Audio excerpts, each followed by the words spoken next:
So let me give you some examples from cognitive psychology, from complexity science, from social psychology, and of course, rock and roll.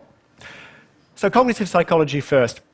We've actually known for a while that certain kinds of difficulty, certain kinds of obstacle, can actually improve our performance. For example, the psychologist Daniel Oppenheimer, a few years ago, teamed up with high school teachers, and he asked them to reformat the handouts that they were giving to some of their classes. So the regular handout would be formatted in something straightforward, such as Helvetica or Times New Roman. But half these classes were getting handouts that were formatted in something sort of intense, like Hattenschweiler, or something with a zesty bounce, like Comic Sans italicized. Now, these are really ugly fonts, and they're difficult fonts to read. But at the end of the semester, students were given exams, and the students who'd been asked to read the more difficult fonts had actually done better in their exams in a variety of subjects. And the reason is the difficult font had slowed them down, forced them to work a bit harder, to think a bit more about what they were reading, to interpret it, and so they learnt more. Another example. The psychologist Shelley Carson has been testing Harvard undergraduates for the quality of their attentional filters. What do I mean by that? What I mean is, imagine you're in a restaurant, you're having a conversation. There are all kinds of other conversations going on in the restaurant. You want to filter them out. You want to focus on what's important to you. Can you do that? If you can, you have good, strong attentional filters. But some people really struggle with that. Some of Carson's undergraduate subjects struggled with that.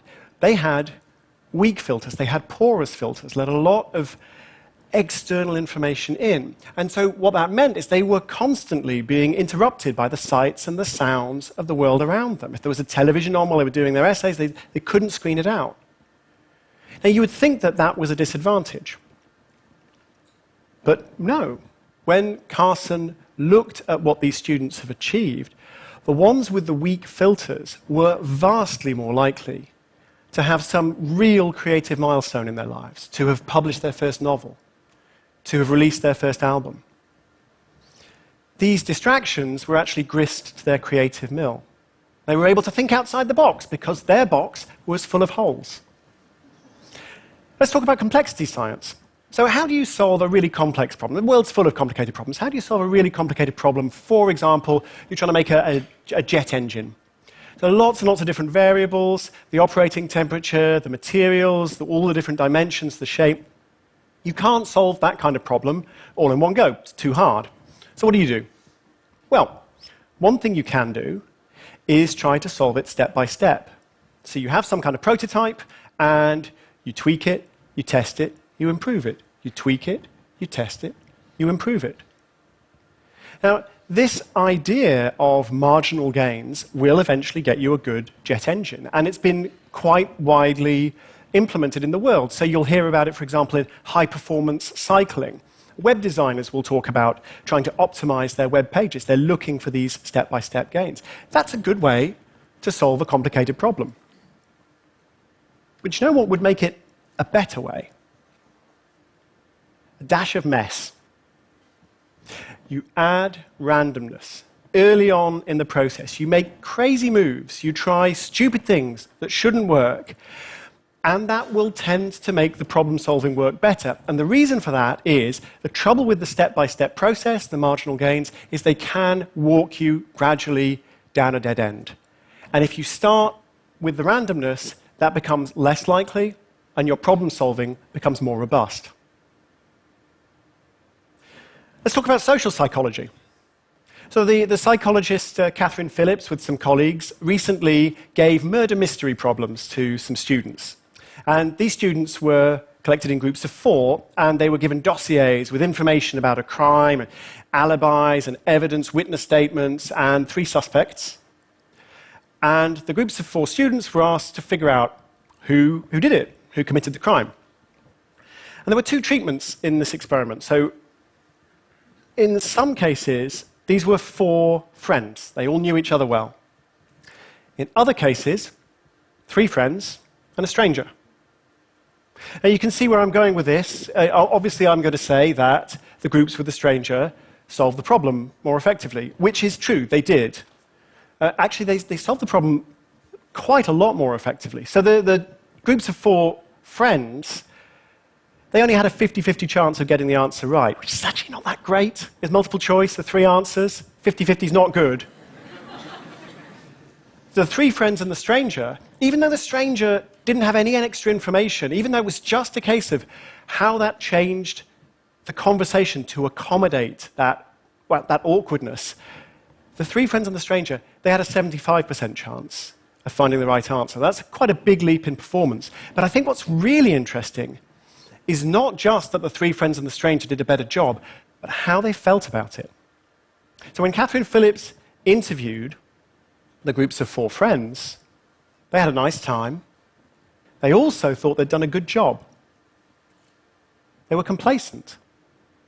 When she spoke to the 3 friends and the stranger, they had not had a nice time. It's actually rather difficult, it's rather awkward, and they were full of doubt. They didn't think they'd done a good job, even though they had. And I think that really exemplifies the challenge that we're dealing with here. Because, yeah, the ugly font, the awkward stranger, the random move, these disruptions help us solve problems. They help us become more creative. But we don't feel that they're helping us. We feel that they're getting in the way. And so we resist. And that's why the last example is really important. So I want to talk about somebody from the background of the world of rock and roll. And you may know him. He's actually a TEDster. His name is Brian Eno.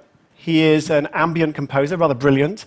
He's also a kind of catalyst behind some of the great rock and roll albums of the last 40 years. So he's worked with David Bowie on Heroes. He worked with U2 on Achtung Baby and the Joshua Tree. He's worked with Devo.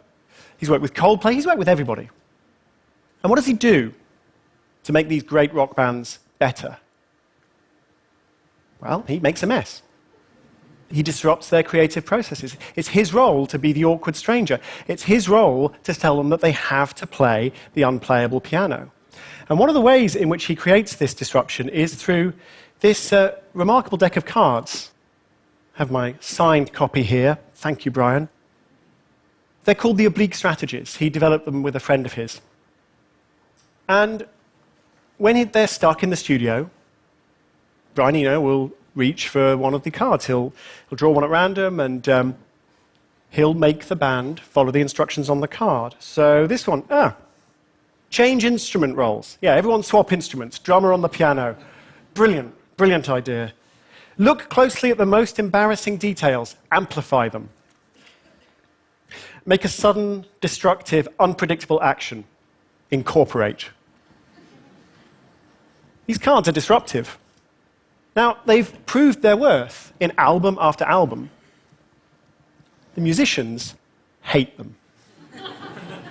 So Phil Collins was playing drums on an early Brian Eno album. He got so frustrated he started throwing beer cans across the studio. Carlos Alomar, great rock guitarist, working with Eno on David Bowie's Lodger album. And at one point he turns to Brian and says, "Brian, this experiment is stupid." But the thing is, it was a pretty good album, but also Carlos Alomar, 35 years later, now uses the oblique strategies. And he tells his students to use the oblique strategies because he's realized something. Just because you don't like it doesn't mean it isn't helping you. The strategies actually weren't a deck of cards originally. They were just a list on the recording studio wall, a checklist of things you might try if you got stuck. The list didn't work. You know why? Not messy enough. Your eye would go down the list and it would settle on whatever was the least disruptive, the least troublesome, which of course misses the point entirely. And what Brian Eno came to realize was, yes, we need to run the stupid experiments. We need to deal with the awkward strangers. We need to try to read the ugly fonts. These things help us. They help us solve problems. They help us be more creative. But also, we really need some persuasion if we're going to accept this. So however we do it, whether it's sheer willpower, whether it's the flip of a card, or whether it's a guilt trip from a German teenager, all of us from time to time need to sit down and try and play the unplayable piano. Thank you.